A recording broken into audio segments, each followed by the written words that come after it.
दोस्तों फॉरेनर आकर हमारे देश में समंदर के किनारे धूप सेकते हैं, नहाते हैं, जिसे हम लोग सान बाथिंग कहते हैं।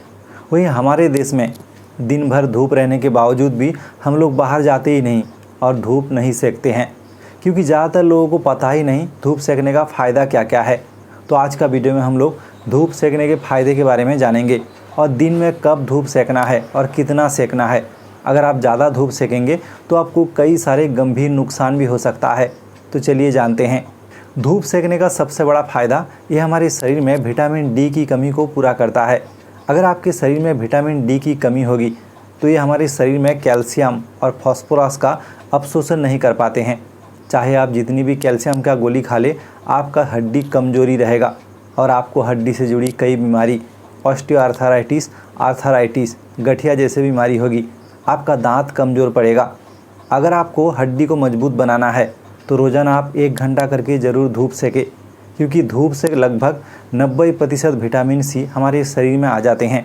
तो इससे आप अंदाज़ा लगा सकते हैं धूप सेकने का कितना बड़ा फ़ायदा है। धूप सेकने का दूसरा बड़ा फ़ायदा ये हमारे शरीर में स्ट्रेस हार्मोन कार्टिसोल का रिलीज़ को कम करता है।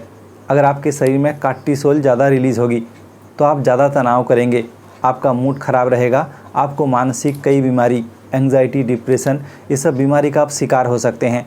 अगर आप चाहते हैं कोई भी मानसिक बीमारी से बचना तो आप ज़रूर रोज़ाना 1 घंटा करके धूप सेकें। एक स्टडी के मुताबिक अगर कोई डिप्रेशन का मरीज़ हर रोज़ 1 घंटा करके 15 दिन तक धूप सेकते हैं तो उसे बीमारी में काफ़ी हद तक राहत मिलेगी। धूप सेकने का और एक बड़ा फ़ायदा ये हमारे ब्लड प्रेशर को कम करता है। अगर किसी का ब्लड प्रेशर ज़्यादा है, कोई अगर हाइपरटेंशन का मरीज़ है, उसे रोज़ाना 1 घंटा करके धूप सेकना चाहिए, क्योंकि धूप सेकते ही हमारे ब्लड में नाइट्रिक ऑक्साइड का जो मात्रा है वो बढ़ जाता है, जिसकी वजह से आपका ब्लड वेसल में लचीलापन बरकरार रहता है और ब्लड वेसल रिलैक्स हो जाता है, जिसकी वजह से ब्लड प्रेशर अच्छे से मैनेज होते हैं, संतुलित रहते हैं।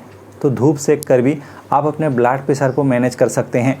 दोस्तों धूप सेकने के बाद अस्थमा का मरीज को काफ़ी हद तक राहत मिलती है। अगर आप चाहते हैं आपको प्रोस्टेट कैंसर ना हो तो भी आप ज़रूर धूप सेकें, क्योंकि धूप सेकने से प्रोस्टेट कैंसर होने की खतरा लगभग 300% तक कम हो जाता है। जी हाँ, इसीलिए हर पुरुष को रोज़ाना 1 घंटा करके ज़रूर धूप सेकना चाहिए। अगर आप धूप सेकेंगे तो प्रोस्टेट कैंसर जैसे घातक बीमारी से भी बच सकेंगे। लेकिन दिन के कौन सा समय में धूप सेकना चाहिए, धूप सेकना ज़्यादा बेहतर रहेगा और कितना खन तक धूप सेके। दोस्तों हर सुबह आप 10 बजे के अंदर और शाम को 4 बजे के बाद, इस टाइम में अगर आप धूप सेकते हैं तो आपको ज़्यादा फ़ायदा मिलेगी। अगर आप दोपहर को धूप सेकेंगे तो इससे नुकसान भी आपको पहुंच सकता है। तो धूप सेकने का नुकसान क्या क्या है? अगर आप दोपहर को धूप सेकेंगे तो इसमें यूवी रे होने के कारण आपकी स्किन को नुकसान पहुंच सकती है। स्किन में रेडनेस आ सकती है और झुंझलापन पड़ सकता है। आप कम उम्र में बूढ़ा दिखने लगेंगे। अगर आप रोज़ाना देर तक धूप सेकेंगे तो स्किन संबंधी समस्या जो है आपको ज़्यादा होगी। इसके अलावा धूप सेकना हमारी सेहत के लिए बेहद ज़रूरी है, खासकर विटामिन डी लेने के लिए। अगर आपको हड्डी मजबूत बनाना है, अगर आपको स्ट्रेस से राहत पाना है, अगर आपको ब्लड प्रेशर मैनेज करना है, अगर आपको प्रोस्टेट कैंसर से बचना है और आपको अस्थमा जैसे बीमारी से भी अगर बचना है तो आप ज़रूर रोज़ाना धूप सेकिए।